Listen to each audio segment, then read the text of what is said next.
and to the republic for which it stands, one nation, under God, indivisible, with liberty and justice for all.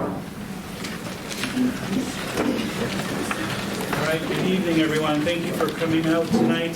So our minute tracker is not here tonight, so I will make note for the record that all board members are in attendance with the exception of one board vacancy that was fulfilled last night by Ms. DePalma Herb. For just a public notice, Ms. DePalma Herb was nominated and voted in last night by the Board of Education to fill the vacancy left by Ms. Calhoun. Ms. DePalma Herb is sitting with us at the table. She hasn't yet been sworn in, so she can actively participate in the meeting, but any actionable items tonight, Ms. DePalma Herb will unfortunately not be able to act on those items.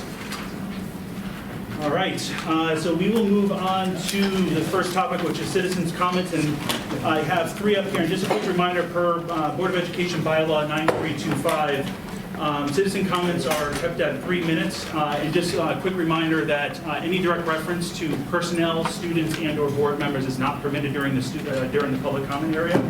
And we'll keep track if anything that gets brought up. We'll keep track of your email address and provide a response coming out of the board meeting tonight. So the first person I have on the list is, and apologies for pronunciation, Ms. Karen. And sorry if I pronounced that wrong.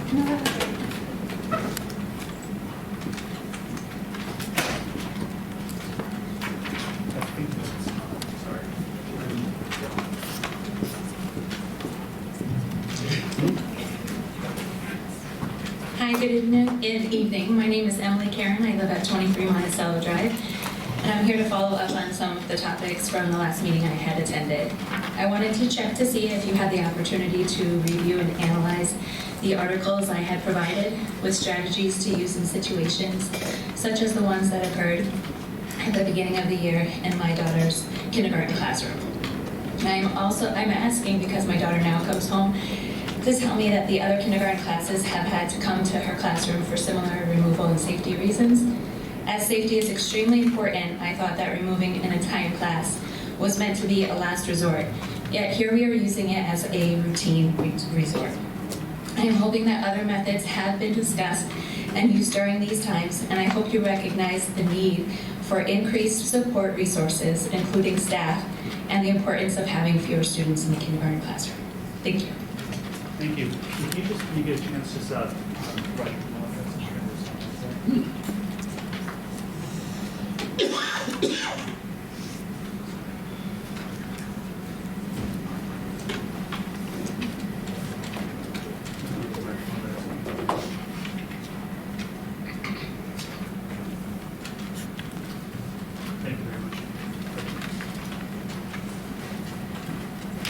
All right, next citizen I have listed is Ms. Weiss. And sorry again, I'm probably... Sorry, it looks like Weiss. Okay. I should know because my name is mispronounced every time, so. It's okay, it's hard. All right, so my name is Kelly Busey. I'm at 6 Ledyard Lane. I'm here to follow up on the issues at Gales Ferry School that I spoke about the last 2 Board of Ed meetings. My concerns are Ms. Armstrong's injury, including how policies were not followed and the lack of communication to families. We have to, I'm sorry, just a quick reminder, we have to make sure no names. Yep. Got it. All right, I'm here for the kindergarten teacher who got injured, and including how policies were not followed and the lack of communication to families. The room clear method and my request to help create a new policy that limits the number of times a class can be evacuated, and the unequal amount of class sizes at Gallup Hill versus Gales Ferry and Juliet Lawn. So the only communication that I've received was a phone call and an email from Mark, which I replied to, but then never got a response after that. We need better policies and procedures to manage dangerous behaviors in the future.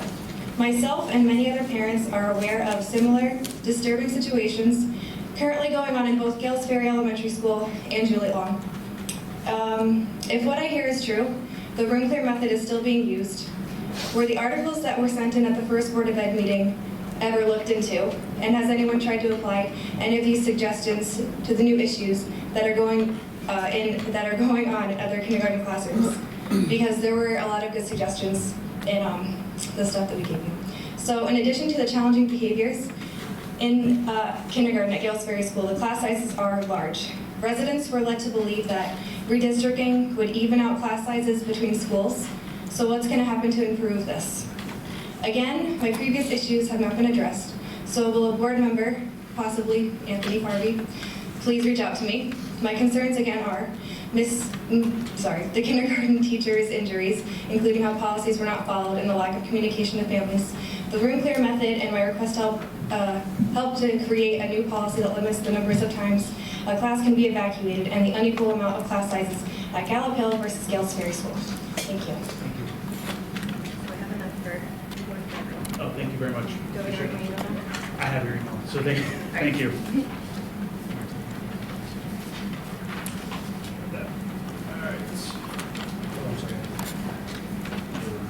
All right, next citizen we have listed is Miss Wood.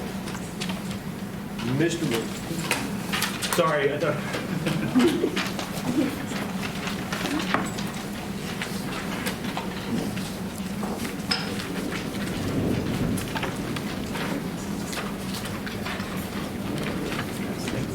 Can't use names. Correct. Except for my name, Eric Wood, 1079 Long Cove Road, taxpayer for 33 years, town of Ledyard. And I'd like to discuss the events that occurred at Gales Ferry Elementary School the first few weeks of September. In Teacher A kindergarten class, which culminated in Teacher A being hit in the head with a rock by student X and knocked unconscious, and her being forced out of teaching for the foreseeable future. Now, leading up to this event, there were cases where student X displayed inappropriate behavior for weeks, including bullying other students, for example, throwing a book and hitting another student in the head. I don't know if you're aware of that or not. I suspect there were more bullying events that we are not aware of, because all we have is the child's, other students' secondhand information. Now, the Ledyard Board of Education Policy 5131.911, under Safe School Climate Plan, bullet number 8, reads as such: require each school to notify the parents/guardians of students who commit any verified acts of bullying and the parents/guardians of students against whom such acts were directed not later than 48 hours after the completion of the investigation described in step 4 above. These notifications shall include a description of the response of school employees to such acts and any consequences that may result from the commission of further acts of bullying. Now, to the best of my knowledge, this notification was never made. I'd like to know how this board intends to hold the responsible party who failed this notification responsible. I'd like to know how the board intends to hold the responsible party who failed to make this notification responsible. I'd also like to know if there are any other policies covered in this manual that are not followed, and why. We have a great and lengthy set of policy guidelines, quite verbose and descriptive. 60 or 70 pages, I lose count. But it's nothing but words to appease the state of Connecticut and the Ledyard taxpayers and parents with no intent on following it. These kindergarten children, for the most part, have a great attitude for school. They're eager to learn and to be with their friends. But it's a fragile and delicate thing. Failure number 1. One bad apple, student X, should have been immediately removed from the classroom. Failure number 2. The bully student's parents were not notified of this bullying event. Failure number 3. Parents were kept in the dark for several weeks following the teacher's injury. Finally, what kind of assurances do we have from this board that this will not occur again? Thank you. Right, that's all I have listed for citizen comments. Any others before we move on?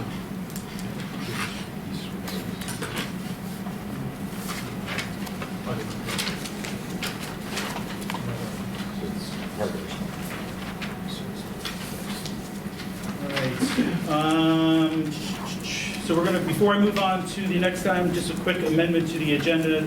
So I motion that we amend the agenda and add two modifications. One is under request for citizens, we add an additional item, discussion and possible action regarding the vice chair vacancy. And then under section 14, new business, we add an additional item, discussion and possible action regarding the proposal for the stop arm cameras. Seconded by Mr. Bronner. Any discussion? All those in favor? All those opposed? Motion passes unanimously. All right. With that, given the vacancy of the vice chair position, I nominate Mr. Palmer Erb for the Ledyard Board of Education vice chair position. Second by Ms. Rodriguez. Any discussion? All right. All those in favor? All those opposed? Motion passes. You can slide a chair if you want. But you can't do anything tonight. All right. With that, we do not have our town council liaison here, so I'll turn it over to Mr. Hartling for a report from superintendent. Well, good evening. Welcome back from a pretty significant winter break. The schools were closed for 2 weeks. We did have several things worked on over the break with the new buildings, working on the punch lists. Unfortunately, not everything we wanted to get done was done. And Mr. Donaldson continues to work with O&G and PMBC to resolve those issues. Again, the projects are still under PMBC control, and Mr. Donaldson still works to address those punch issues on a daily basis. A significant amount of work has gone into the budget, and that's been the vast majority of the efforts of the team over the last 2 to 3 weeks. And so I'll cut my comments short. I just do want to note the MLK celebration. The choirs are doing a Martin Luther King celebration on January 20th, Martin Luther King Day. That evening, I believe it's at 7 o'clock. So please join us. It's kind of a remix of the elementary, middle school, and high school choirs coming together. We've done that for years, and Ms. Cometa and the other music teachers, along with our high school team, have reimaged that into an MLK celebration. And I do believe, I know Ms. Fagan is out there, I think they're doing a original piece that was composed basically for our choirs, and that was a funded project by LEAF. So it's an event not to miss, so hopefully everyone will be able to come out, and I'll reserve the rest of my time for the budget presentation and 4 or 5 items. Appreciate it. Any questions or comments from board members? All right, we'll turn it over to our school board rep. Hello, so in a few weeks we have midterms, and we also have a few fundraisers for our classes that I would like to ask everyone to come support. So juniors are holding a bowling night from 7 to 9 on January 11th at Spare Time in Groton. And the seniors from 4 to 9 on Friday. If you go to Moe's in Groton, a portion of those proceeds will go to the senior class. So. 4 to 9? Yeah. I heard you say no, so I'm not sure. I have an excuse to go there. And then what, sorry, I couldn't hear you. The spare time is when? January 11th. At what time? From 7 to 9. Okay.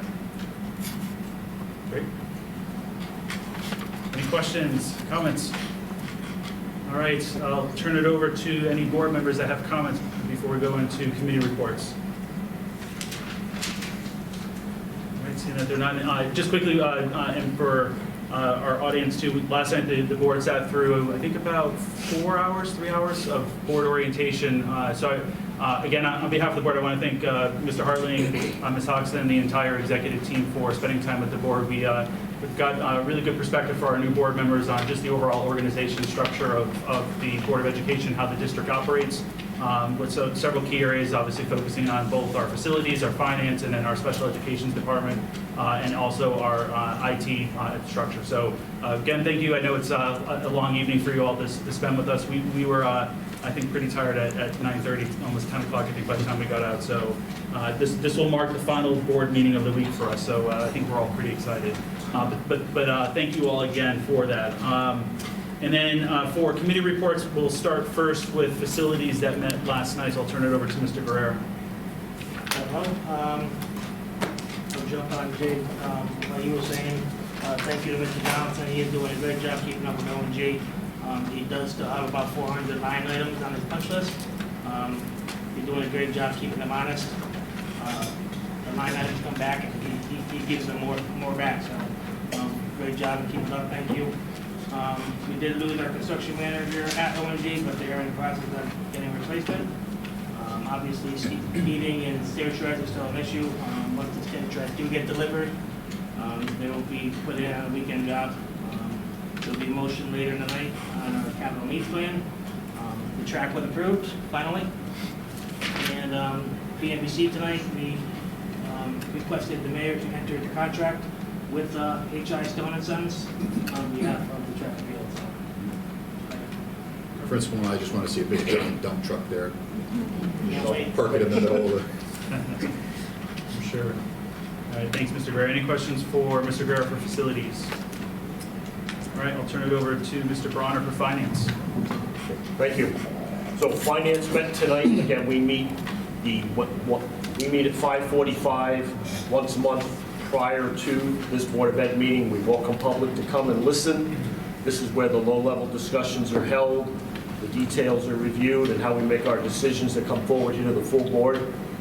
We welcome the public to come. It's held right over here prior to this meeting, so you don't even have to drive to two places. So please come out and see what we're doing. We work for you. A couple of items. First, I do want to put a thank you out to Mr. Hartling and the staff for the excellent work done on this year's budget binder. The budget binders were ready on time, very well put together. Questions that we've had going through have been answered in the narratives inside that budget. Very well done, and I appreciate it. I think I speak for the whole board on that. If you've been through the budget package, it's an excellent, excellent package. On that, for the board members, if you have your budget timeline, we will be putting out an update to that. The one that's in the package now has 4 placeholders. The actual date of the budget direction memo will be put in. That's the first line item. It's still blank. That's complete. You'll see there's a February planned joint finance meeting between Board of Ed and Town Council. I have the action to get a meeting set up with Mr. Soms on the Town Council side, trying to make that happen this week. It will be a February meeting. We'll poll out for dates to see what works for, at a minimum, the finance members. We'd like the whole board to come if they can, and we just review where we're at with our budget packages. The third item is there's we always brief the Town Council on our budget at one of their meetings. That date has not been set up yet, so it does show TBD. We'll work to get that date established and then get that put out, and Mr. Hartman will put out calendar invites so it shows up in the calendars.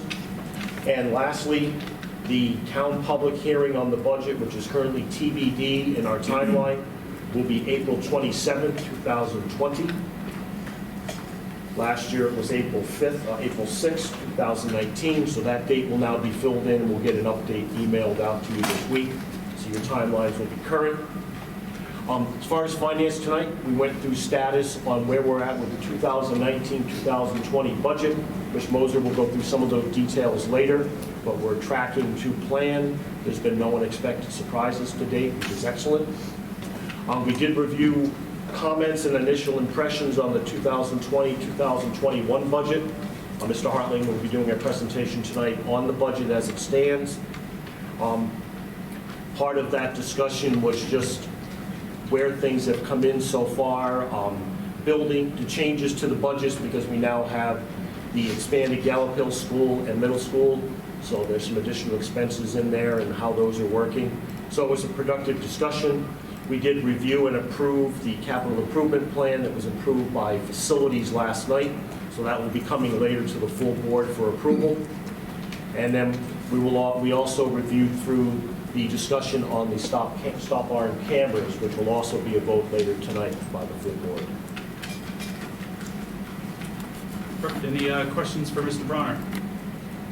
And the only other thing I just want to point out too, as we discussed tonight in finance, and as board members saw through the communication from the superintendent, so we received our first installment of impact aid, which came in just about 10% higher than what we received this time last year.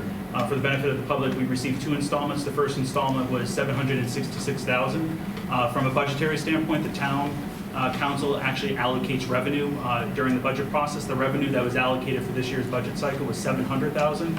So the first installment was $766,000, which means that we'll be right around the 1.2 to 1.8 million mark for the full year. Obviously, that's a lot of work done by the administration to ensure we're getting the forms completed and a lot of work done by our administrative assistant for the Board of Education. So just want to call that out, especially in light of Monday night's vote to allocate additional funds for the track project. For those that were in attendance and or have been following that, there was two specific funding sources that were discussed in that process. One was Impact Aid and the additional sources of income that came from there. The second piece was due to the allocations through the ECS grant and funding that we get and having a higher amount allocated, or I should say reimbursed, to Ledyard over what was budgeted for. So I just wanted to call that out and thank you again to the administration for that. All right, since our last board meeting, there was no other committees that met, but just a quick reminder, especially given some of the public comments tonight, the next policy committee meeting is on February 3rd, and that is posted on the board's website. The agenda will be posted out there, and that is open to the public to come to as well. All right, I will turn it over to Ms. Mosier for our report of Finance and Human Capital. Good evening, everyone. Obviously, our focus in the business office and the central office over the past month has been very heavily focused on the budget preparation process. We are still tracking our fiscal year 19-20 expenditures. Right now, our expenditures and encumbrances are at about 94% of our budget. However, $18,800,000 of that are encumbrances alone. So we are working to review each and every purchase order that is out in the system to make sure that it's accurate. It's a heavy lift for our team across the district. Our buildings have to look at it as closely as we look at it in the central office. So we're working on that to get a really good sense of our forecast going into February, March in preparation for end of year. We are still tracking our substitute expenditures. We are about $57K lower than we were at this time last year. So that is good news so far. So we'll continue to track that on a monthly basis. Any questions for me? Questions, board members? All right, thank you. Appreciate it. All right, next item down is the approval of the regular meeting minutes from the last board meeting on December 4th. So before I motion to approve those minutes, I'll open it up to board members for any corrections or comments regarding those minutes. All right, seeing that there are none, I motion to approve the regular meeting minutes from the December 4th, 2019 board meeting. Second. Second by Mr. Bronner. Any further discussion? All those in favor? Those opposed? Motion passes. All right. Let's see. Let me make sure I have the right document in front of me. All right. Down to communications. And again, reminder, any communications that come to the board, there is a board distribution. When emails come in, it actually goes to all board members. And the emails that we have received since our last meeting were two communications from Ms. Gravener regarding the track and field project. We had another communication regarding the cost of the track and field project. An email from Mr. Lamb and Mr. Hosey, both again regarding the high school track and field project. Open up to board members any other communications that members have received that are not captured here. All right, perfect. All right, so I will turn it over to Mr. Hartling, who will walk us through his proposed budget for the 2020-2021 year. All right, so Ms. Hoxton and Ms. Moser are going to help me with the budget. We work through this, and I'm not on the ladder, so this would work. All right. So each year we go through a rather long process to budget. Just make a mental note, it's November, and we start looking at the budget for the following school year. So we don't even have actuals to trend for very long in the current school year. And for us in Ledyard, that's a significant challenge because we just consolidated schools. We changed our grade configuration with the middle school. We have a lot of pieces that are moving. And so we're trying to address that at the same time as moving forward with planning. As Mr. Bronner, I believe you mentioned the town each year sends us a letter of directive. We received that letter of directive in early December, and it said the same thing it said for the last few years, which is important. There's tremendous pressure on the mill rate, and as such, we should be looking at contractual increases only. However, I will say that my budget includes additions that are critical for us to continue to move forward as a district. And you know, over the last several years, I have some slides that'll demonstrate this. We've had pretty significant funding challenges, and we'll continue to work through those, but we have to continue to invest in organizational improvements and lever as much as we can, any discretionary funds we have to make those improvements. Ms. Hoxton, Ms. Moser will chime in and do sections of this as we go. So the first thing, just want to remind everyone, we talked about it last night at the board orientation. The board approved strategic operating plan is in effect, and we're really working on those focus priorities. That has been the mantra for us as we're moving forward, as we're making decisions about ads, as we're making about decisions to ask you for more. I'll just remind the board, you've been very responsive with regards to some of our needs around special education over the last 2 years to address the increase in students, but at the same time, make sure that we have appropriate staffing. And then the second piece is, or another piece would be investing in our professional learning communities and our grade level facilitators, as well as the build out of some of the programs and needs at Ledyard Middle School. It is a work in progress, and our focus is really important so that we can get things done in a finite resourced environment. So our vision, I'm not going to read that for everyone. I sum it up in one simple sentence, and that's trying to realize the unlimited potential of every child in our district. So every child that comes in our district is equal, is important, is exceptional, and we want to make sure that they reach their unlimited potential. And that's a lot of the work we're doing is focused on interventions and enrichment so that we can build that capacity in each and every one of our children. So budget priorities, every year, kind of walk into the process. For me, it's implementation of the focus priorities adopted in the strategic plan, maintain our high quality programming in academics, arts, athletics, and agri-science. I think one of the things that the board has been very supportive of is the idea of whole child, and really Ledyard is exceptional in that. We have an amazing resource here in the high school with regards to our agri-science program, but also all the electives and all the things that we're offering our children, including athletics and their academic choices. So that's something we want to continue to support, and I do realize that is a challenging piece in a resource, in our resource piece. But we also want to continue the instructional improvements and invest in high-quality professional development, curriculum, resources, and technology required for 21st century learning. We have amazing educators. I shared with you last night. The teaching team, administrative team we have here in the town is amazing. We want to continue to provide them with the professional learning and the resources so that they can best serve our students. We are not reforming in Ledyard, we're evolving. We're continuing to grow and evolve based on the needs of our student population. So the budget process. So in your binder, you have different tabs, and I won't force you to, you don't have to reference your binder, but there is a section in there where it details in pretty specific terms the budget process.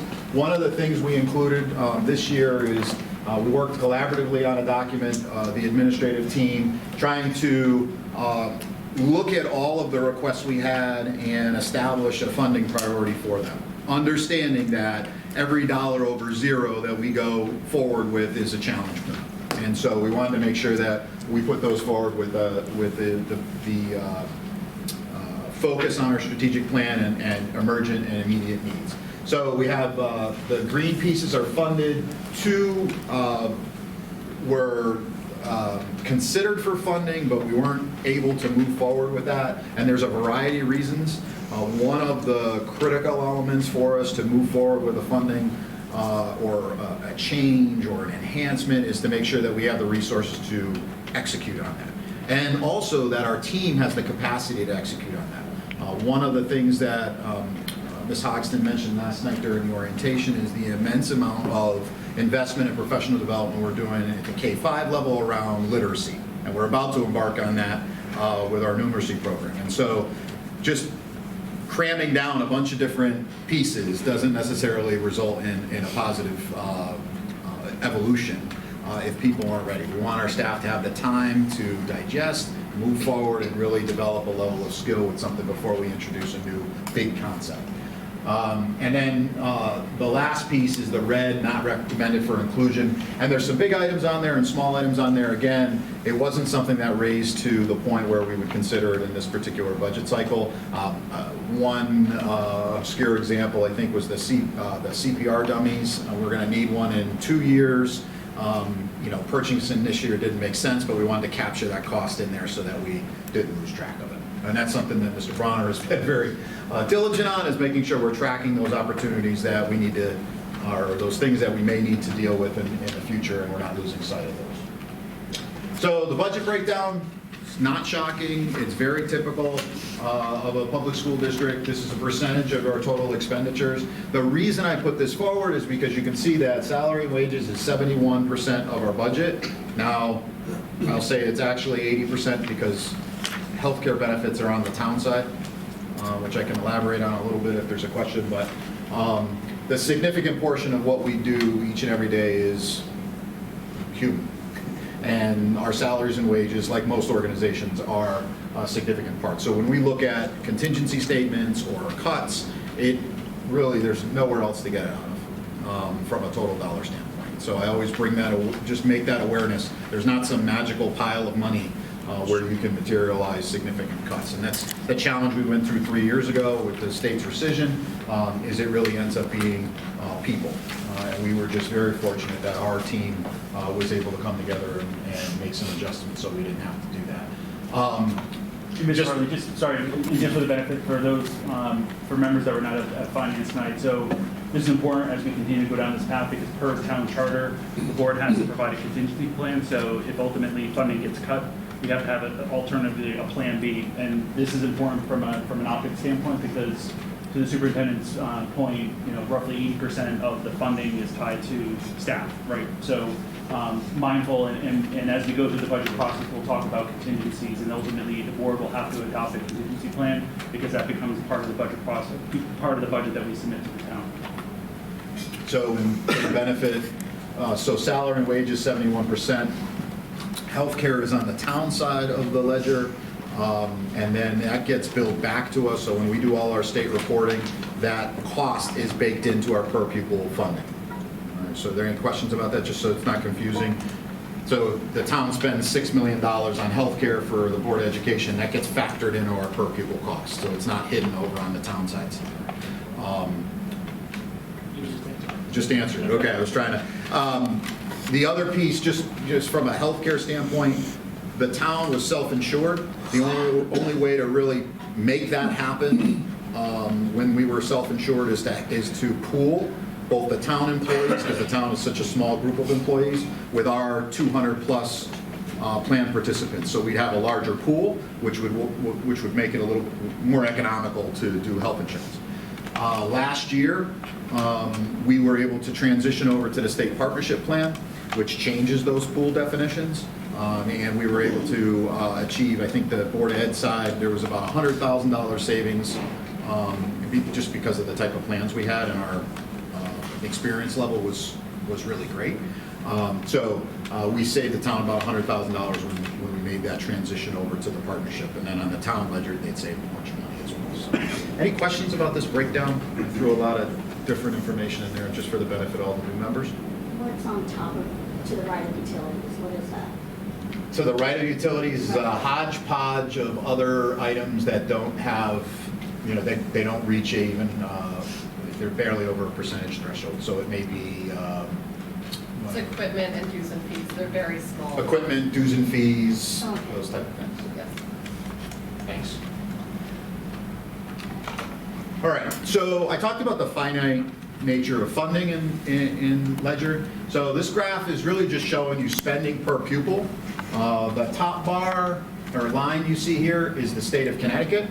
So net current expenditures, that's everything you spend on education in the town.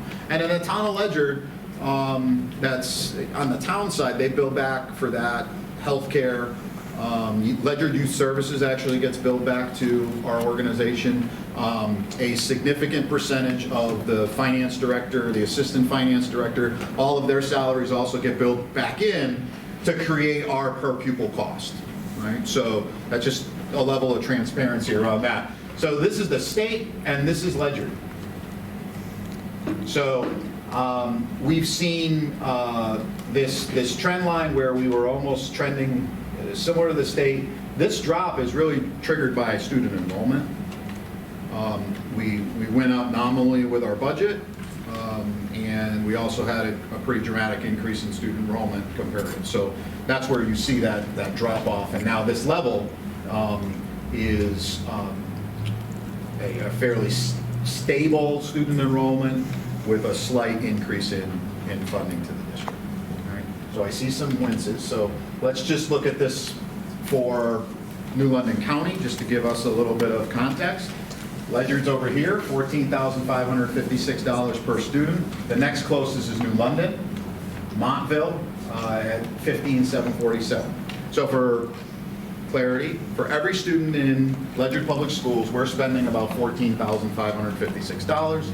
Montville, which is actually a really great comparable from a numbers and setup, Montville's spending $15,747, which for us is about $2.8 million more in total funding if we were to extrapolate that out based on our students.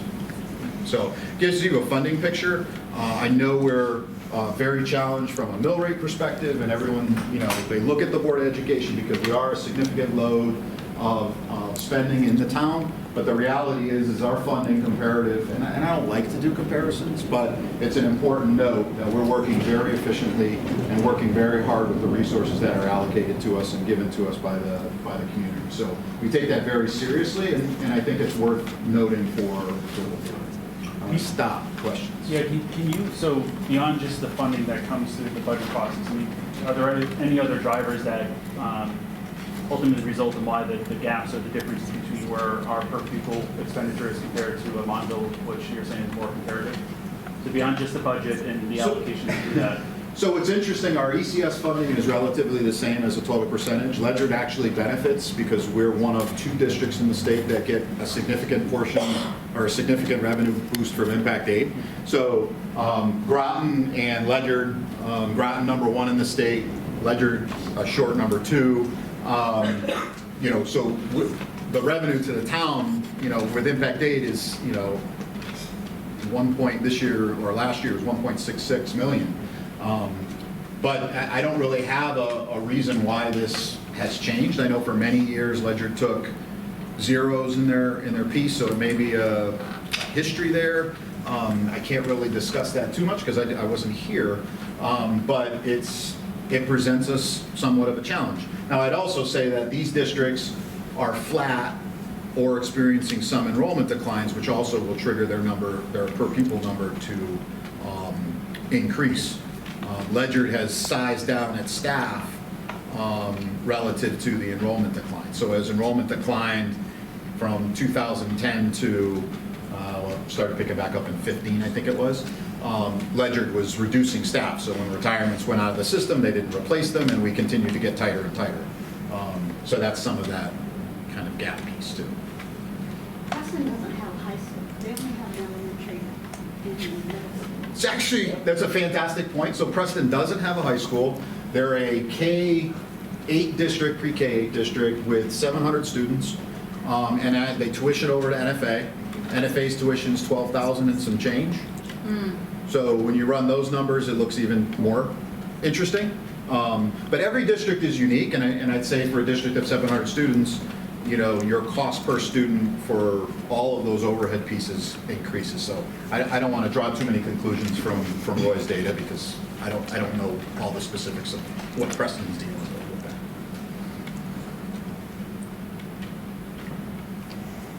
So funding sources, kind of alluding, this is a graph, and I'll go down into the granular in a moment. The town of Ledyard funding sources, so about 56% is appropriated from the town of Ledyard. We have grants and tuitions that fund agri-science. Now again, just for the benefit of everyone on the board, all revenue gets tracked over to the town. The town then gives us our final budget number. All right, so again, all these other revenue sources, those checks get deposited into the town account. The town once a year says, here's $32 million, run your school system. All right, so we're not, there's a little bit of a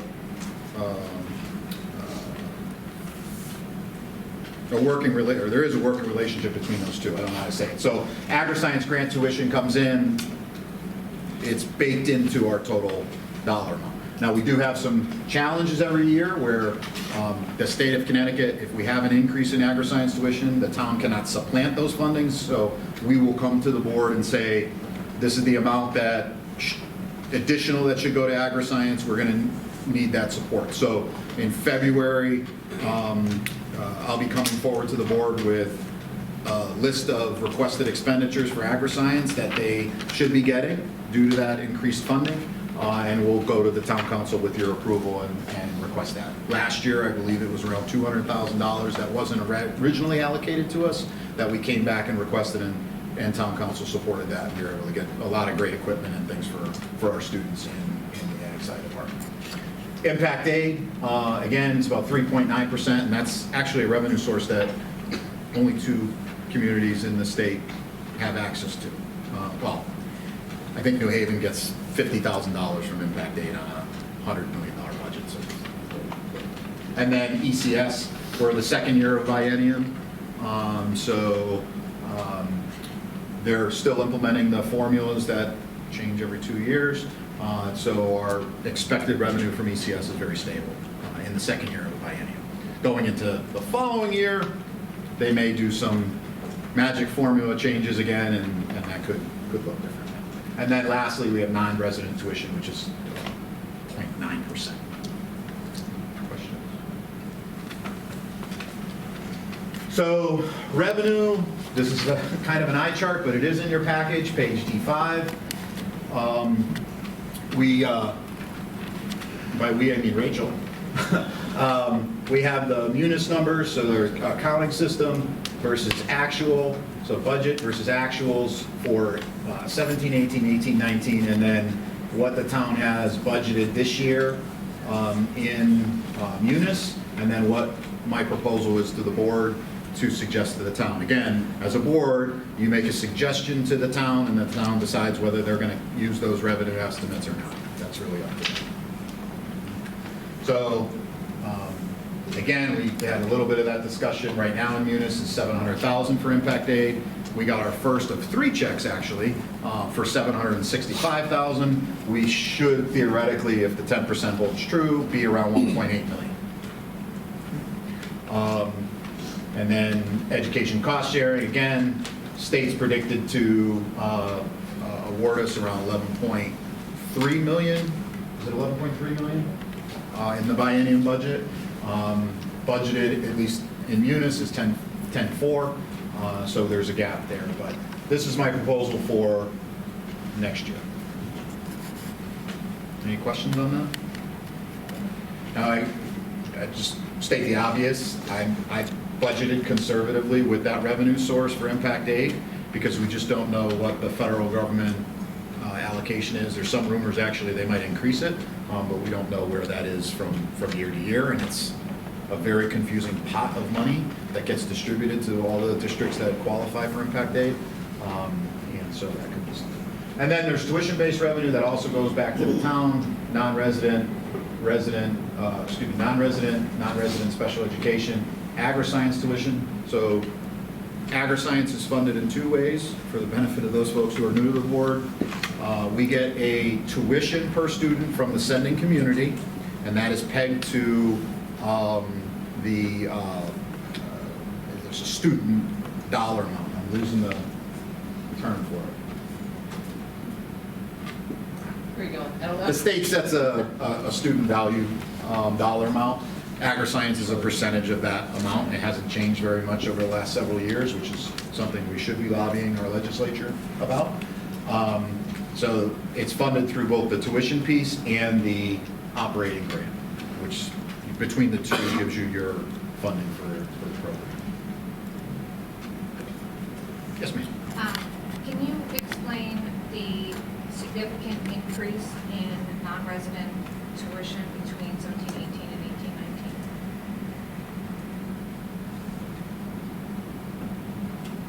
19? I mean, an additional $89,000 is a pretty big jump. So how? Right. No, I don't have an off the. Did we see a big increase in non-resident? Ms. Fagan? It fluctuates so much From year to year, right? That's taking into account generally Preston residents and Norwich residents. And that would be 8 kids. Yeah, I mean, there's years when I see a stack of applications and a year when I see 6 applications, so it does tend to fluctuate. So we have tuition agreements with Preston and Norwich that their students can apply to come to Ledyard versus go to NFA. And so that number fluctuates. That might have just been a banner year. But it's actually less than 8 kids, maybe 7. Because it's over 12 and change. 12 and change per student. Yeah. Doesn't take many students to spike the number. And then we develop these numbers based on feedback from Ms. Fagan and what she's seeing with applications and things like that.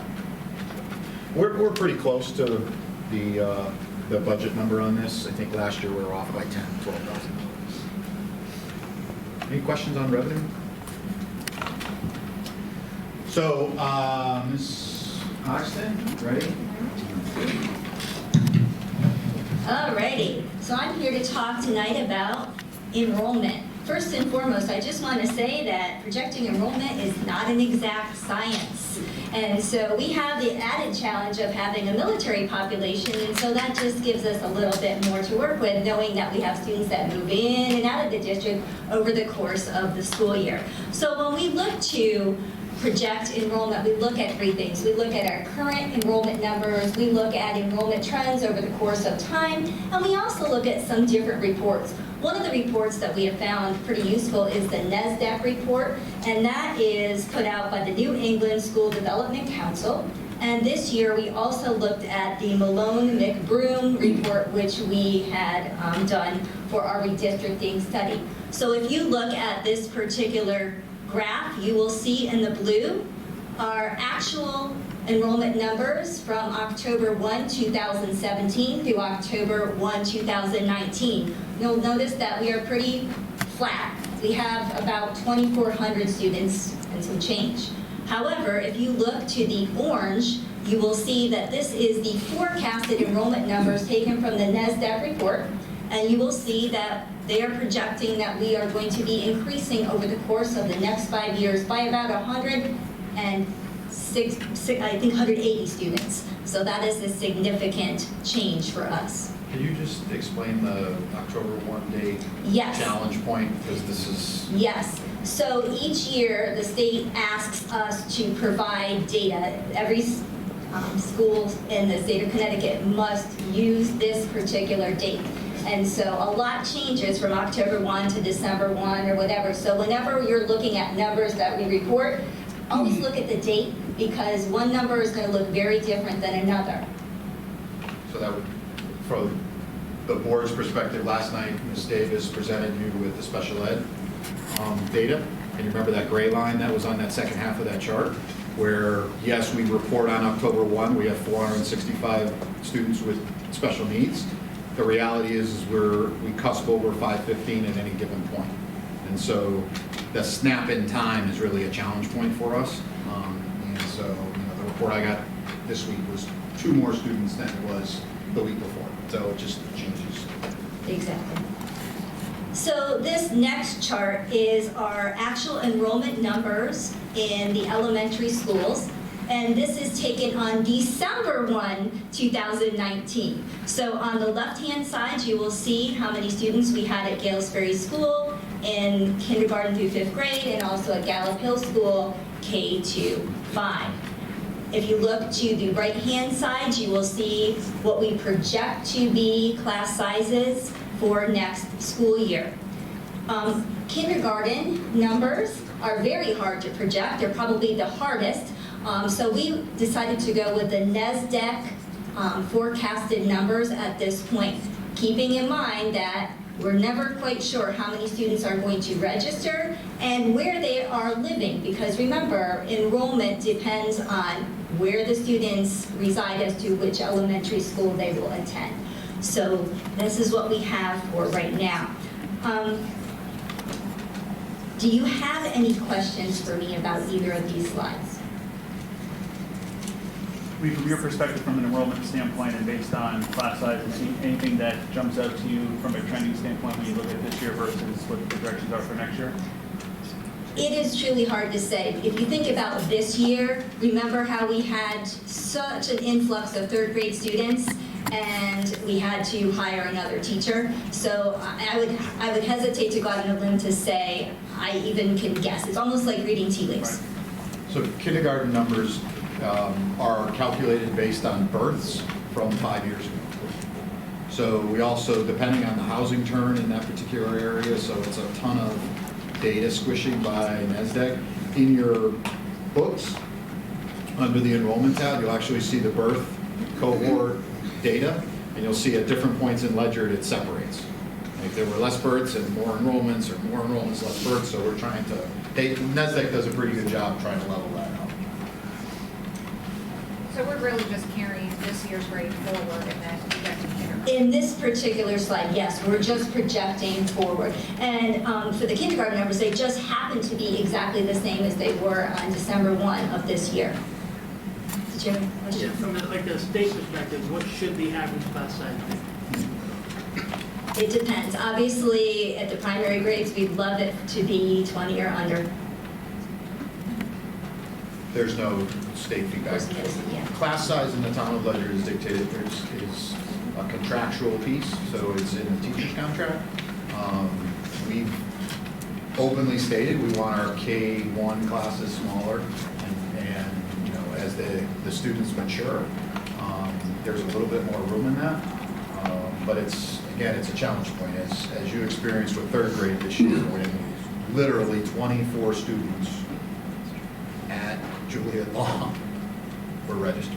That's one of the benefits of having registration at the central office, is we can actually track it a little closer. Anything else? All right, thank you.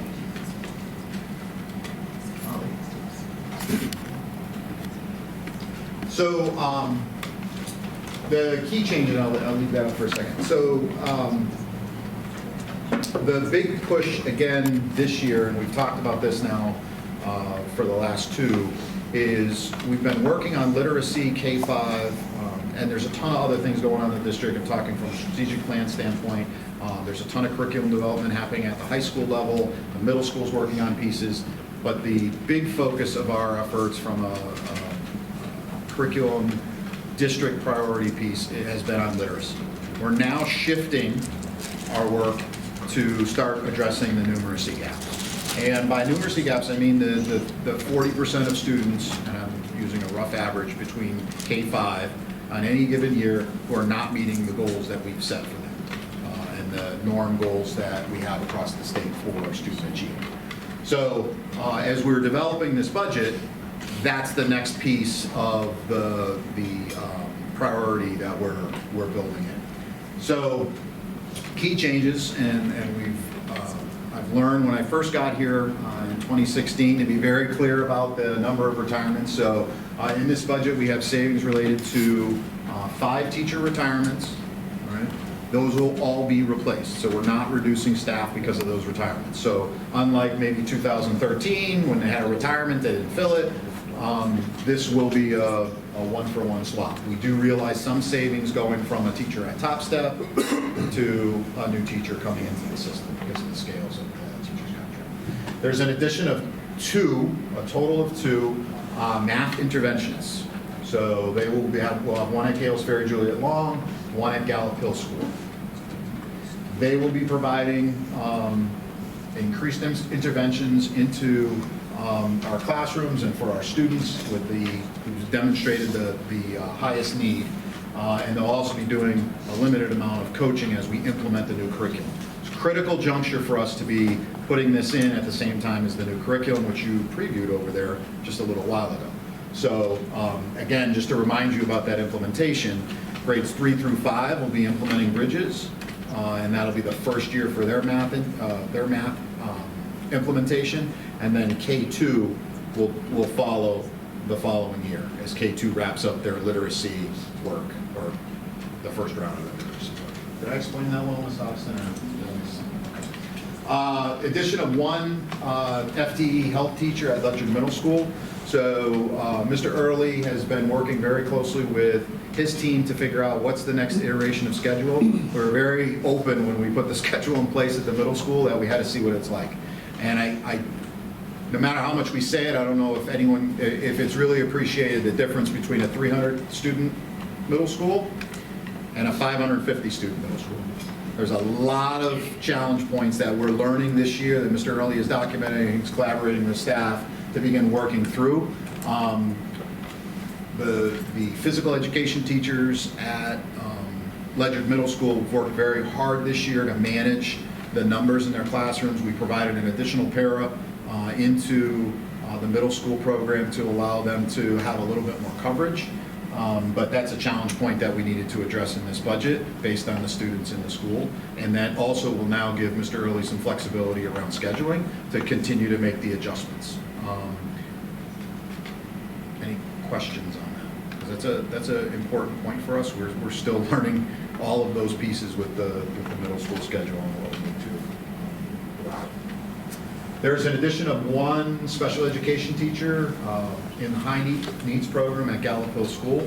Really, the offer was made last night, and I encourage board members, we'd love to take you through and see the work that's happening in the programs, all the programs that we've implemented with regards to our students with special needs from pre-K to 21. We're really doing amazing things, living up to our desire to make sure every child in our district is living up to their unlimited potential. This support here as the numbers and the needs of the students fluctuate is going to be a real key piece. And Ms. Davis and all of our team, all of our teachers are working really hard to make sure that those students have a great experience and that they're getting the supports they need. The earlier we provide interventions, the more likely we are to help that student get to level, be an active part of their community, and move forward in a positive way in the district.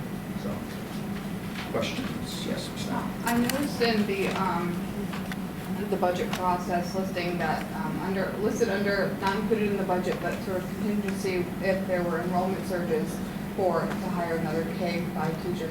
If that is something that happens, does that affect any of these changes? So, if we have a surge that we need to address, then there's only way I can phrase it is there's no bucket of money to pull from other than figuring out a different priority. So I would say my hope would be that we can move that money from some other piece. I wouldn't be able to move on the FTE because there are also legal requirements around that. And I hate saying that because it's more of a moral issue for me than a legal one, but that's based on numbers and services and hours provided. So even if there was a need to hire another teacher, I'd have to go to the mattresses. Would still be in place? I'd have to go to the mattresses on this one. Okay. 10 points for anyone who gets that right. All right. That was the question I had also. But if you got, let's say everything works in our favor and you get a little bit more funding from the state or the federal government than what we had anticipated. Great point. That K through 5 teacher we needed in case there was a surge. That was the next item that was in yellow. Would that be the next item that would be funded? Realistically, that was the next item that I had on the list. That's a really tough piece. I just want to remind the board, if the community, like happened last year, receives a surge in revenue, it does not go to the Board of Education. It goes to the town of Ledyard. The Board of Education certainly always has the ability, through its processes, to create a request to the town for them to allocate additional funds over. So that would be how that process worked. And I would say, I mean, in fairness, last year we were dealing with a need in the special education program. We went to the town. They were very awesome about allocating funding for an additional special education teacher, and actually there was a custodian in there as well. So the town has been responsive as we make our case. And so, yeah, it's not a given with the revenue stream. So that's a great question. And that's hard for people to kind of wrap their head around, that the education revenue doesn't actually go to the board and it's managed. And that's fine because 56% is coming from the town, the first place. So, okay, change in a part-time English language tutor to a full-time teacher position, and we're grouping that funding out of the Title I grant. So we've gone, in the last several years, we've gone from 9 students with English language learners to over 30. I think we're at 33, 34. So we're at 34. And so the way we've managed that is having our director of literacy, or our literacy consultant, excuse me, she manages the ELL program, and then we had a part-time tutor. We cannot deliver the services that are needed for those students with a part-time tutor. It's just, it's not going to work. And so going out long-term, we need to have a full-time teacher in there who owns the program and continue to move us forward. There are some smaller lines in there for assistive devices and technology leverage that we can use, but ultimately we need to be able to provide that support.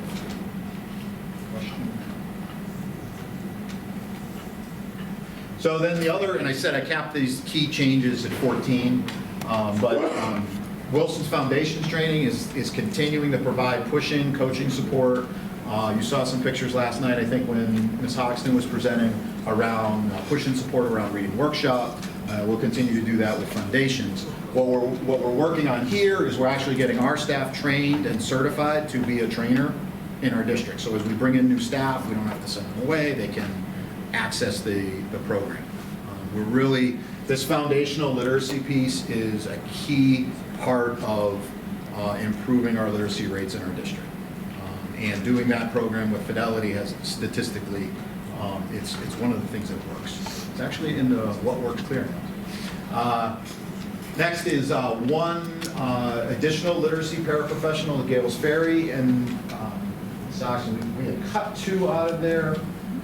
And based on feedback from Mr. Westcott, want to add that back in.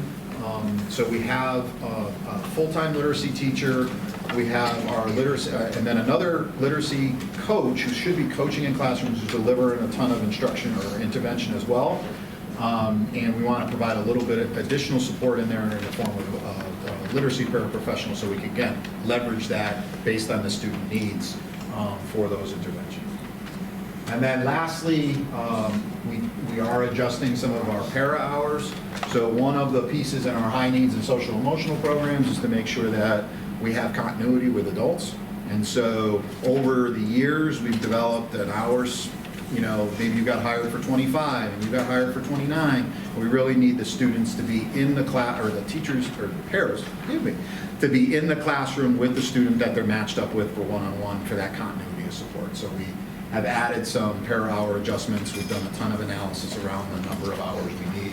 And you'll see in that list of changes, the green light things, there's, we allocated another $5,000 for para training. That's something that I meet with the paraprofessional group quarterly, a little bit more than quarterly, and they're always asking for more training. And then especially our paras in our high needs program, we want to provide them the resources and the training that they so much deserve, quite frankly, so that they can best support our students. So again, that's another big investment. So total budget, 33,189,420, and that's a 1.97% increase.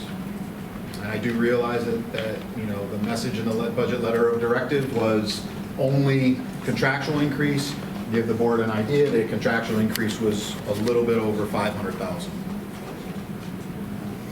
To add to that, Mr. Hartley, for the new board members, when we go brief town council on this budget request, that's where these kinds of discussions of why it's more than just contractual and what the impact is if not funded. So we have a chance not just deliver a budget binder to the mayor's office, but a chance to actually go in and discuss through the rationales on why we need additional funding. So they have an understanding it's not just over the wall, we need money. Is the 1.97% increase pretty typical from year to year? So, no. I think my first year in Ledyard, it was a 1.2. 1.2, something like that. That was a really tight year. The second year was maybe a 1.4, I can't remember the exact number, but we actually took a mid-year cut of about $800,000, so, you know, which was mitigated by teacher furloughs and things. So, yeah, it's been kind of all over the place. And this includes some of the expenses needed to operate the new school's arrangements. Yeah, Mr. Guerrero asked that question during finance. That's a really good point. One of our risk factors in here is that the new buildings, there's a significant operating cost to the new buildings comparative to what we had. I know that kind of flies in the face of what people think about a new building, but operating all those systems, you know, we went from, you know, actually no elevators to 4 new ones, 5 new ones, something like that. Every one of those has a multi-$1,000 inspection every single year. Like, those are the kind of things that happen. Ledyard Middle School, we painted the floors every few years. Now we have all brand, you know, the shiny tile that has to be stripped and waxed and all that stuff. So air conditioning, all of those things. So going into this year, we did a ton of projections. Our friend Sam, before he left, we did a ton of that work. We're seeing it play out pretty accurately, and so we feel fairly confident in that. We did book a $40,000 reduction in electricity costs related to the solar projects we have on 3 of our buildings, and even that is a little bit of a, you know, crystal ball, because we're, you know, they're saying we're going to save, or they're saying they're going to take 40% of our power load, depending on the sun, so hopefully we have a sunny year. And then we got to extrapolate that over what the bills are at that building and all of those factors. And then there's load costs. So we took a $40,000 savings. I hope it's a lot more, but you know, I think that's a fair estimate based on feedback I got from the town. They're not seeing the savings, so you know, hopefully we don't have a risk exposure there. But I think it's important to book it and see where we can go. Can you explain to, you know, we met last night for facilities and finance, we went through the capital non-recurring and the bonding items. So how are those items that are planned for the upcoming year that fit into this budget? Are those items factored to the budget? Can you just explain the funding mechanism for the capital non-recurring? So in your budget binder, we went through that with facilities, and it will come to the board next.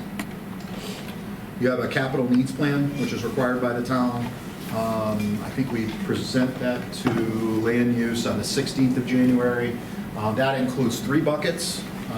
You have bondable items, which are, you know, $1 million+ dollars. Essentially, it's roofs. So the roofs that need to be replaced, and that's Gales Ferry and Juliet Long, the Board of Education building, in the near term. Those roofs, those would be the bondable items, and that would be a process where the board would request the town council and PMBC to review those projects. The town would have to go out and bond that money. The second bucket items is capital non-reoccurring, which is funded by any surplus reserve we have at the end of the year. So if the board ends the year with you know, extra money in reserve, that gets folded over into the capital non-reoccurring account, which then funds this laundry list. And I think if I looked at that number, the value for next year is $918,000. We currently, well, after we have security grant reimbursement, it's like $329 in that account. So we're behind the piece in there. We do have an asbestos project at the high school coming out of that money, and we have the next set of high school bathroom repairs coming out of that money. So that is an underfunded account, but it's not included in this part of the budget. And so it may be the wish of the board, and I don't want to get ahead of myself, to ask the town to allocate some of that additional revenue that's coming in for education-related purposes, because it shouldn't be supplanted, meaning, you know, because we got extra, we don't give it to you, for those capital needs. And it's a list of things that have been there for a long time, but we haven't had the resources to deal with, which is exactly where we were with the field project. Whatever your opinion was on that, that was a need that's been on that list, Mike Cherry said, since, you know, for 10 years, 12 years. So, you know, I'm glad we can pick that off the list, but next up is, you know, we got to deal with the auditorium at the high school. There's so many things that are on that list that we're going to need to address, and that's in the plan. And then the last piece are the operational items, which you'll see is a fairly small number. And those operational items are handled through the course of the budget. So Mr. Donaldson factors that into his repair and maintenance line, and we start picking away at those. If we see ourselves in a better position because a boiler didn't break or something, maintenance is a tough one to predict, then we can always come to the board and ask you to attack some of those projects on the CNR list. But those opportunities are few and far between, unfortunately. Sir? Just a quick question. Hopefully the town blesses it and we get that exact budget. But what happens if either the money's not there or something unforeseen and they say, well, we're not going to give you the 1.5%? Would that have to go back to the finance? So that's a great question. So thank you for asking that. So the process, because it's always a little muddy for everyone. So as your superintendent, I propose a budget to you. Okay? Over the coming weeks, you'll decide what you want to do with the budget. All right? I've given you a framework, the strategic operating plan, all of those pieces to work with. You decide what you want your budget to be, and you adopt it. When the Board of Education votes on the budget, which is scheduled, we have it on the schedule, but Yeah, finance will approve and then bring it. That is the 19th of February. so on the 19th of February, when the Board of Education votes on the budget, it becomes your budget. Or our budget as a board. And then it goes forward to the town. Because you may say that 197 is too much, or you think that X, Y, and Z needs to happen. That's the Board of Education's piece. Hopefully, I lay out a case for the priorities that we have, and the board feels that vision and is able to move forward with it, but that's ultimately the board's choice and decision. What will also happen is once the board solidifies where it's at with the budget, I will then, with our team, create the Citizens Guide to the Budget, which we started producing 3 years ago, so that it's a more accessible budget document for our community, so that as they start considering the budget, they can read all the different factors that go into it. So instead of, kind of parsing through the Munis report, which is basically a spreadsheet, they have some narrative and context for which to make their ultimate vote. That was a great question. Thank you for asking. If I can add to that, Mr. Hartley.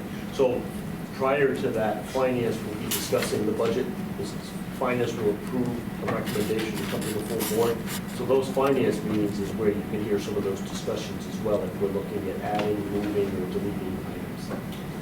Yeah, it doesn't just show up here for that final vote. Does the finance ever increase that amount? Or is it normally that's what you want, that's what No, there were years where we've recommended an increase, basically looking at items that were not included that we think should be. And I'm sure there were years where the board reduced. And we reduced as well over this time. So I think in both ways. The 3 budgets that I've done from scratch, the board has approved as existed. And those were some tough budgets, actually. The first year we had to make some reduction. You were very vocal against that. So there's some tough times too. Mike, can you go over, when we have a joint finance meeting with the town, what the purpose of those meetings are and what it looks like? Sure. So we usually try to have 2 of those meetings with the town, usually one early on around when the directive letter comes out and another one prior to us submitting our formal budget. And the purpose there is to get preliminary discussions with the town's finance committee of where we're heading, what our drivers and priorities are, why we may be in excess of what that directive letter was for an amount. It allows the town to also provide us information, working level discussions on things they're seeing coming from the state side. It looks like what the state has allocated in the budget is going to stay stable. Representative France supports us there and provides feedback from Hartford on what the budget's going to look like, if we think there's going to be radical changes. So we understand the collective environment, and they get an early indication of where we're at and why. The key is the why. We want to make sure they understand we're not ignoring the directive. We've complied with that, and then there are things that you have to invest in. If you don't, these are the impacts. So we do that at the working level prior to submitting a budget. And if there's concerns raised during the joint meeting, we have an opportunity to make sure we put a better business case behind it. If there's something they think, we understand what you're asking for, but you need more information here so we can support it, then it gives us time to work that before we submit our budget. I know you mentioned this before, but when did we come up with a contingency plan in case there's a... Yep. So, good question. You will see that as part of the package prior to voting to approve the budget. I'll bring that forward to the board from finance. And the contingency plan is not a, we're going to cut X, Y, or Z. It's how we're going to address a reduction depending on what it is. The problem we run into is if the town were to, from pressure from Hartford, say, you've got to cut $500,000 from your budget. That would be certain items. If they said it's $700,000, it's not that 500 plus 200. We may completely shift what we want to cut. It really all depends on what the dollar amount is. So there's actually, I can send the board, I'll send it to Mr. Fabry to distribute to the board, our current contingency plan that was in last year's budget. And it basically says that we will evaluate case by case what the reductions are and determine where we would make that, because they may not reduce the same item depending on the dollar amount. Yeah, and also this year's situation for student needs is different than last year. So I may last year have been able to cut a math interventionist, let's say. This year I'm saying I can't. There's more need, I'm going to have to reduce something different, even though the dollar amount may be the same. That's very helpful, thank you. Yeah, the only thing I was going to, the other piece just to add on to what Mr. Bronner was saying, is beyond, once the board adopts the budget and it goes to the town, obviously they ultimately vote on the budget. So if they come back and require a reduction, the contingency plays into that. The second area where that's always a potential is if it goes to referendum and does not pass referendum, then it forces us to come back to then make the appropriate cuts to that budget. So, obviously part of the conversation we need to have during finance. And I know that this is the obvious, and Mr. Bronner brought this up earlier, and we talked a little bit about this last night at the board meeting. And to Mr. Hartling's point, this is not the board's budget yet. So we all are invested in taking the time to go through the material that Rachel and the superintendent's team have put together.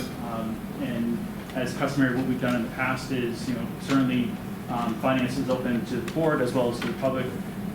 If there are questions that you have regarding any aspects of what you're reviewing, submit those to the superintendent, because then he is tracking the questions that are going in, and then there's certain information that we're building into a broader FAQ that we post out for the public use.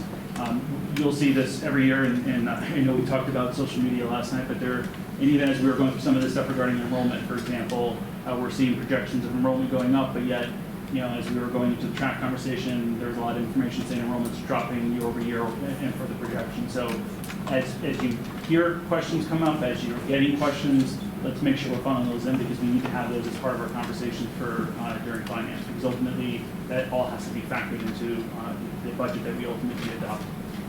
So I would just say to the board, we shouldn't underestimate the challenge that town council has as well to balance and figure out how to get a budget through. So this represents literally $500,000.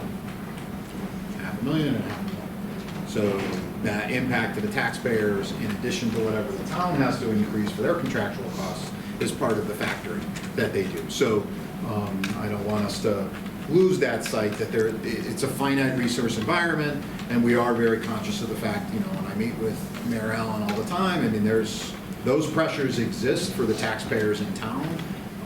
And so I believe very strongly that we are very effective and efficient with the resources we have, and we can show that with our per pupil expenditures. But at the same time, I feel very strongly that we need to continue investing into making sure that every child has that unlimited opportunity and potential. So, I keep pushing for those type of pieces, and I believe that, the conversation around equity that we had last night, and Ms. Davis had a great slide there, that conversation around equity and the investments we make into each of the different campuses is a really critical point. And I know I've shared with the board around numbers and needs.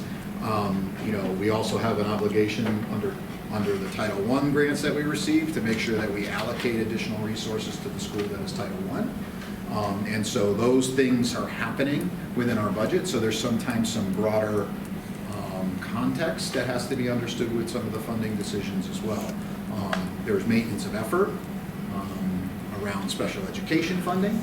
So there's a lot of factors that go into this behind the scenes that I think sometimes gets people, it makes it difficult to fully digest. And I don't use those concepts, terms, or factors as an excuse, but they're important, because if we mess that up, we'll lose way more than we tried to save. And I think sometimes we lose that, whether it be how we deal with a student and the legal protections that they have are part of the things that we have to factor in. How we service students based on their individual education plan or the 504. All of those things factor, and we have to do that right. Otherwise, you'll see our other professional services, which is our legal line, skyrocket. And so we have to mitigate that. There's a risk mitigation strategy that we have to follow as an organization. The first one is that we're not taking care of kids right, and that is unacceptable on every level, but also that we don't expose ourselves to organizational lawsuits and failures. So that's part of what we have. If I can add one more thing, Mr. Hartley. So just for the board members, especially when you have quite a few new ones, there are no bad questions. So as you're going through the budget, if you see an item that you're like, do we really need this? Don't hesitate to ask to get that information. If you think something's missing, if you think the amount of people we may be talking about needing doesn't make sense, this is the time to ask that. You'll notice in the budget package that for the salaries, I'll use teachers for the first example. It actually tells you what the percentage in the contract is in that dollar amount. That's a fixed. That number of the teacher complement that we have in the budget, that is the dollar amount. It's not like the raise isn't going to be awarded, it's in the contract already. But looking at numbers, looking at added programs, things like that, if you're not sure about it, you're going to have to vote for it, question it, and you will get an answer to that. And we're here to help that. We'll discuss those during finance as well, so feel free to come and listen to that discussion, as well as at the board level.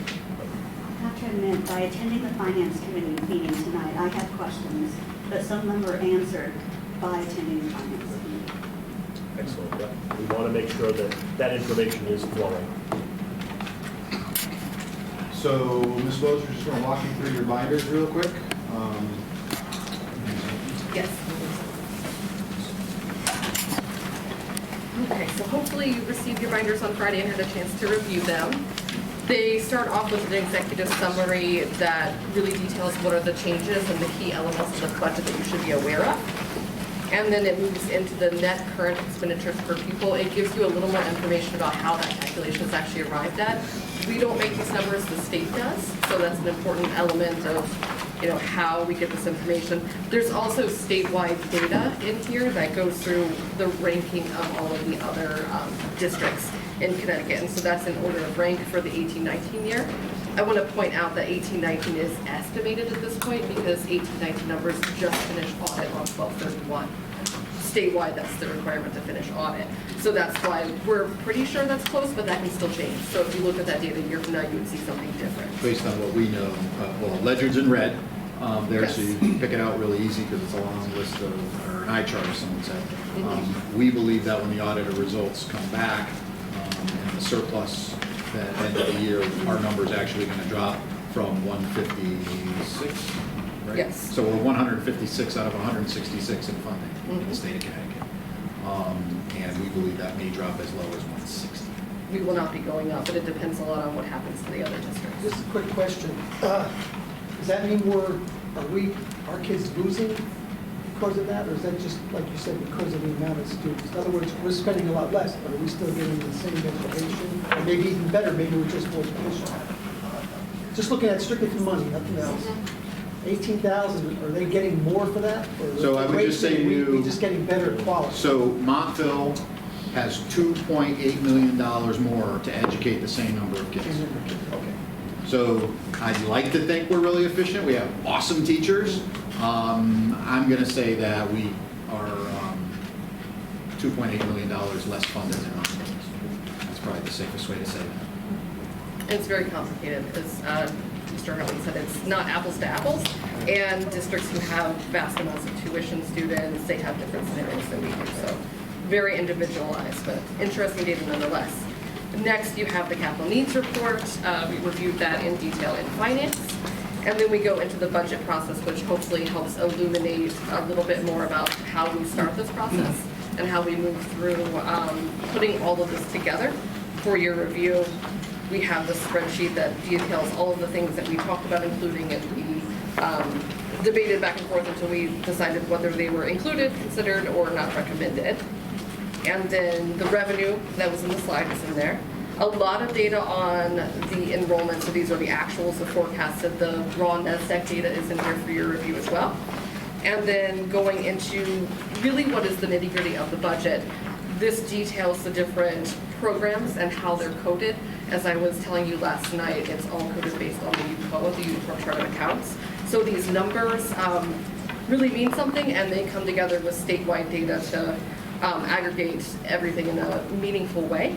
So this goes through how that works. We did change a little bit of the reports. If you have some older budget books, you've seen that we used to include several reports that kind of filtered the same data in multiple different ways. The report that we chose for this budget is mirrored to the report that you get every month in your board packet. So if you kind of take one report and look at the other, you can kind of see how these budget lines actually interact in kind of the real world, if you will. It has the percentages of increases and decreases. I do want to say that it was a very tough budget build for fiscal year 20 because of all the building moves, so that's why some of those percentages might look a little different than what you would expect. Open to any questions that you have about why that may be. Just a protocol. So over the course of the next 2 weeks, we may find items that need to be revised. So we'll provide those document items with a page, and it'll say revised date and new page. So if E2 needs to get replaced, you'll get a revised E2 and a date for that. So that, and I just really strongly encourage you to rip out the other one. It's confusing out there. And I hope that the UNIS report you provided, in previous years we gave you guys 3 different looks, and it honestly was just really confusing because you couldn't really track the data from report to report. It's the same exact numbers, it just spit it out in a different format. And so if there is a member of the board, I think this is the first cycle for the vast majority of the board.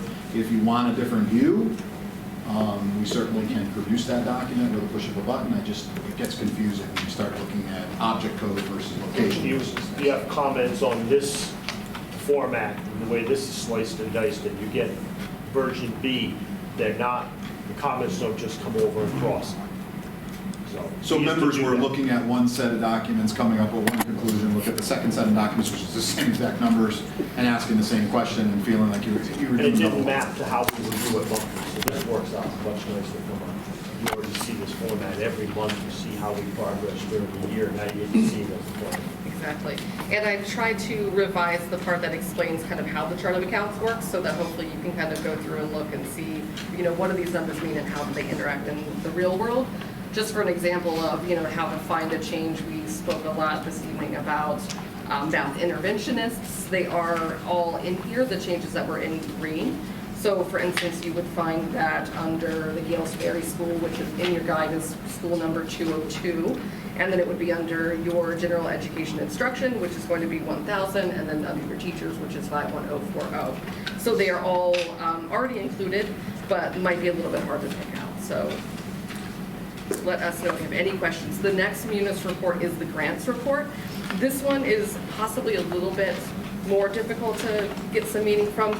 These are budget numbers based on this year's grants, so we do have opportunities where those will change. We do the IDEA grant, which is a significant special education grant, in May, and then we'll do the title grants not until next October. So we don't know what that funding looks like at this point, but we will know pretty soon. But these are kind of flat funded grant from year to year. MUNIS does have kind of an odd thing if you're not used to accounting systems, where the grant award comes in as a negative and the budget comes in as a positive. So the end of this report shows a 0. The numbers themselves actually add up to 1.9 million. So That's just kind of the way that it puts the detail out there. But this is so that you can see the grant coming in, the grant going out. Whereas what you usually see in your board funds is not the funds coming in because they're allocated in kind of one bucket, if you will. Munis is the system, so the budget book is essentially built the way the mayor has to receive it as well. So we'll have a copy of this once the board approves it. Everything will get moved up to the board level in the Munis report, get printed out and shifted over to the mayor, and they see it all in their system. Any other questions for me about your binder? Thank you. Excellent job. Thank you. And then the last piece is the FAQ that Mr. Fabry noted, and I just clicked on it just so you can see the link. Posted on the Board of Education, the Ledyard.net, you go to the Board of Education, and there's a drop-down budget FAQ. And then I can update this on the fly. Again, board member questions that come to me, sometimes it's what page can I find blah, blah, blah on, and I'll answer that directly to you. It's not germane, but you may ask a question about, okay, specifically, how many hour difference is between the ELL tutor and the full-time teacher? That would be something that potentially would go on the FAQ, but would also get distributed to the whole board through email. So, share that with you. And then, any other questions? I want to thank Rachel and Ann for their assistance, as always. Other questions?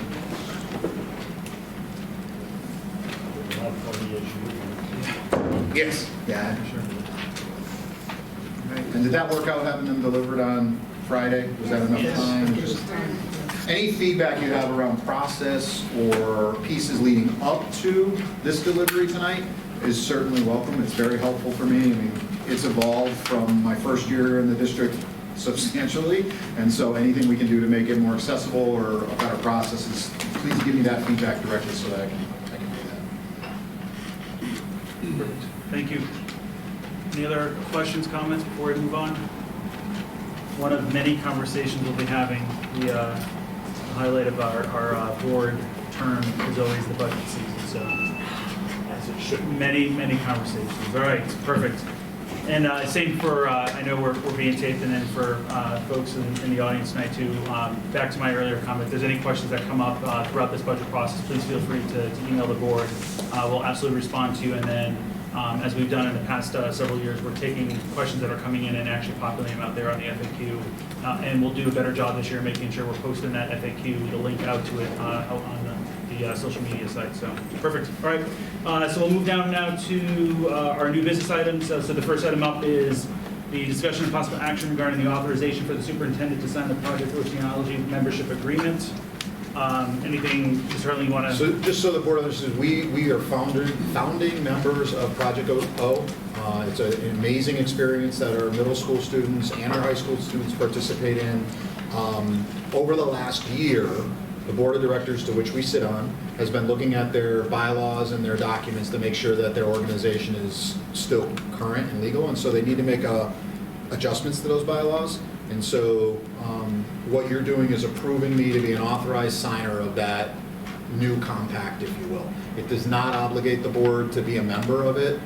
You still can, the board each year decides in its budgetary process whether it wants to participate in Project O. I strongly encourage it. It's an amazing program. But it does allow me to sign off as one of the founding member groups on those changes that they're making to their organizational structure. Questions? All right. So I make a motion to authorize the superintendent to sign the Project Oceanology membership agreement. Second by Mr. Mondra. Any discussion? All right. All those in favor? All those opposed? Motion passes. If I could just say, if the board ever wants to take a field trip, I mean, the stuff that they're doing with our kids is absolutely remarkable and amazing.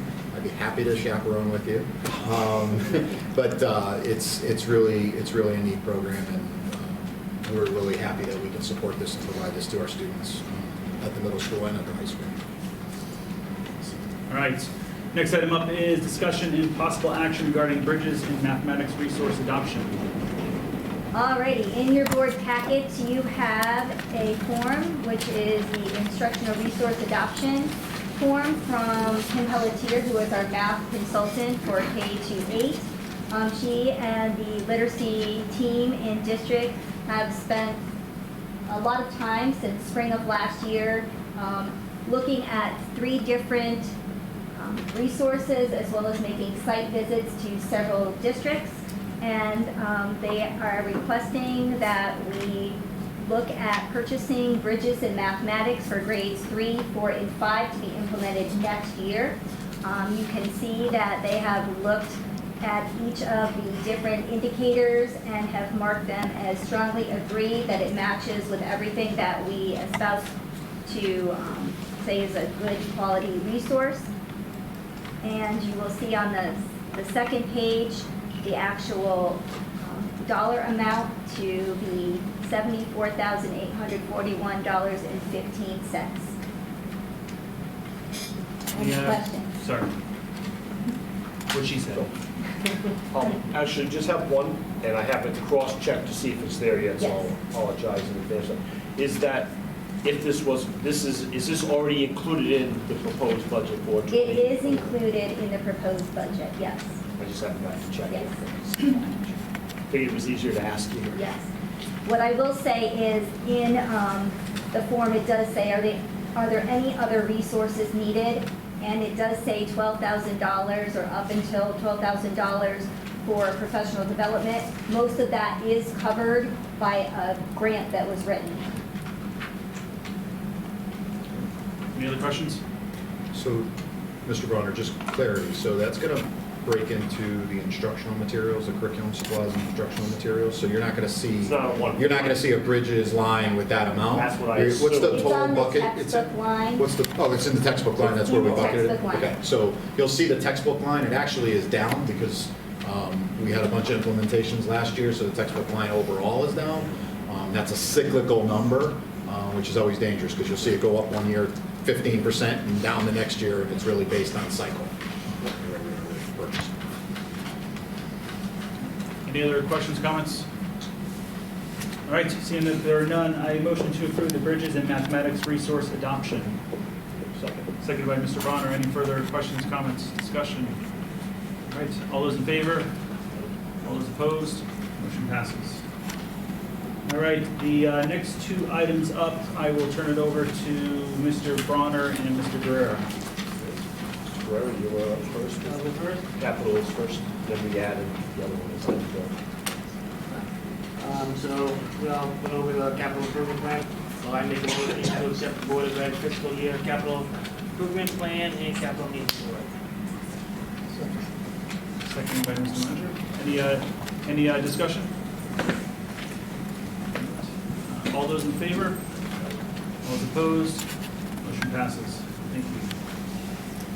So just for board clarity, what will happen next is Mr. Donaldson will take that package, we'll provide that to land use, so we'll submit that to the town clerk's office tomorrow, and then land use meets on the 16th, and we're working out that scheduling and timing and all that at that time.